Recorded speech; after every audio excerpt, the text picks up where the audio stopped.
அனைவருக்கும் வணக்கம்.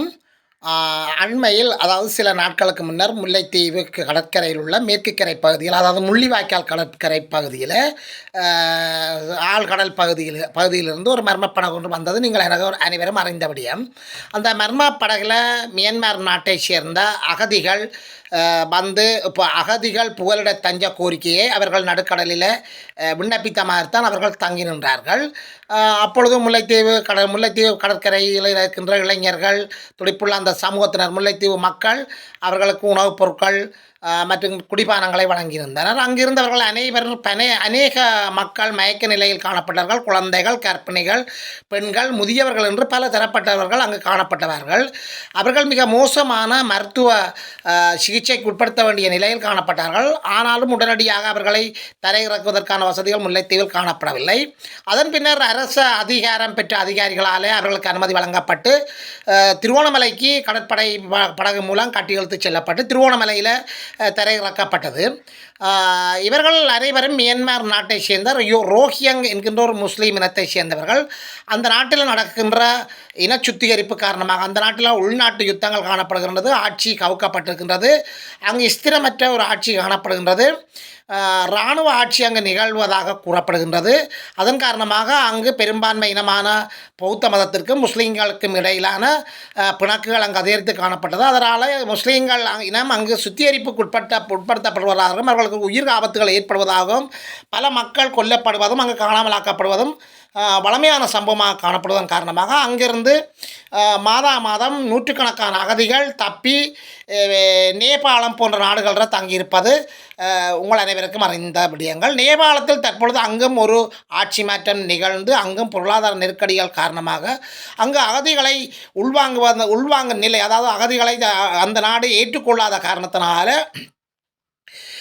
அந்த மியான்மர் நாட்டிலிருந்து புறப்படுகின்ற அகதிகள் இலங்கை, இந்தியா போன்ற வேறு நாடுகளில் தஞ்சம் கோரிக்கைகளை முன்வைக்கின்றார்கள். அந்த அடிப்படையில் முல்லைத்தீவு கடற்கரையிலும் 103 அப்பாவிகளுடன் வந்த அந்த படகு தற்போது திருவோணமலையில் திரையிறக்கப்பட்டிருக்கின்றது. திருவோணமலையில் அவர்களுக்கான முதலுதவி சிகிச்சைகள், அவர்களுக்கான ஆரம்பகட்ட சுகாதார செயற்பாடுகள் அங்கு நடைபெற்று கொண்டிருக்கின்றது. அவர்களுக்கான தங்குமிடங்கள் ஒழுங்கு செய்யப்பட்டது. இதேவேளை இந்த படகில் வந்த 2 குடும்பங்களை சேர்ந்த 5 பேர் நடுக்கடலில் அடுத்தடுத்து இறந்ததாக கூறப்படுகிறது. கடும் பசி காரணமாக அவர்கள் உணவு தட்டுப்பாடு காரணமாக அவர்கள் பசி காரணமாக இறந்ததாக கூறப்படுகிறது. பல நாட்கள் அவர்கள் மியான்மரிலிருந்து வெளியேறி கடலில் தத்தளித்து கொண்டு இருந்ததாகவும் அவர்களுடைய எண்ணெய் வளம் முடிந்ததன் காரணமாக படகு தத்தளித்ததாகவும் இதன் காரணமாகத்தான் முல்லைத்தீவு கடற்கரையில் அந்த படகு ஒதுங்கியதாக கூறப்படுகிறது. அவர்களுடன் நீர் வசதியோ அல்லது உணவு வசதியோ எதுவும் காணப்படவில்லை. 25க்கும் மேற்பட்ட குழந்தைகள், 30க்கும் மேற்பட்ட பெண்கள், ஒரு கர்ப்பிணி போன்ற அந்த படகில் இருந்ததாகவும் அனைவரும் மிக மோசமான மருத்துவ சிகிச்சைக்கு உட்படுத்த வேண்டிய நிலையில் காணப்பட்டதாகவும் அதன் பின்னர் திருவோணமலையில் தரையிறக்கப்பட்டு அவர்கள் சரியான முறையில் அங்கு சிகிச்சை வழங்கப்பட்டு பாதுகாப்பு வழங்கப்பட்டு கொண்டிருக்கிறது. இதே வேளையில் அந்த 5 பேர் கடலில் தூக்கி வீசப்பட்டதாக இருந்தபோது அந்த 2 குடும்பங்களுடைய ஒரு குடும்பத்தைச் சேர்ந்த ஒரு சிறுமி மட்டும் தப்பியதாக மிகவும் வேதனையான, மிகவும் உருக்கமான, மிகவும் கண்ணீர் மயமான ஒரு கதை அந்த படகில் வந்தவர்களால் சுமந்து வரப்பட்டிருக்கின்றது. உண்மையில் இந்த நிலை வேறு எந்த மக்களுக்கும் ஏற்படக்கூடாது. நாடுகளுக்கு இடையிலான பிரச்சனைகள் தீர்க்கப்பட வேண்டும். அங்கே மக்கள் துன்புறுத்தப்படுவதை எவரும் அனுமதிக்கக்கூடாது என்பது எமது கருத்தாகும். இதேவேளை அந்த படகில் வந்த சிலர் கைது செய்யப்பட்டிருக்கின்றார்கள். நீதிமன்றத்தில் முன்னிலையாக்கப்பட்டிருக்கிறார்கள். விளக்கமறியலில் வைக்கப்பட்டிருக்கிறார்கள். படகு ஓட்டிகளான 12 சந்தேக நபர்கள் போலீசாரால் கைது செய்யப்பட்டு திருவோணமலையில் அவர்கள் திருவோணமலையில் உள்ள நேற்று மாலை திருவோணமலையில் உள்ள நீதிமன்றத்தில், அதாவது திருவோணமலை நீதிமன்றில் பதில் நீதிபதியான அப்துல் கலாம் ஷஹீன் முன்னிலையாக்கப்பட்டு அந்த 12 பேரும் விளக்கமறியலில் வைக்கப்பட்டிருப்பதாகவும் ஏனைய 103 பேரும் ஜமாலியா மகா வித்தியாலயத்தில் தற்காலிகமாக தங்குவதற்கான ஒழுங்குகள் செய்யப்பட்டதாகவும் இதன் பின்னர் இவர்களை மெரிகானா என்ற அகதிகள் தங்குகின்ற அகதி முகாமுக்கு எடுத்துச் செல்வதற்கான ஆயத்தங்கள் அங்கு நடைபெற்று வருவதாகவும் அங்கிருந்து செய்திகள் தெரிவிக்கின்றன.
Gracias.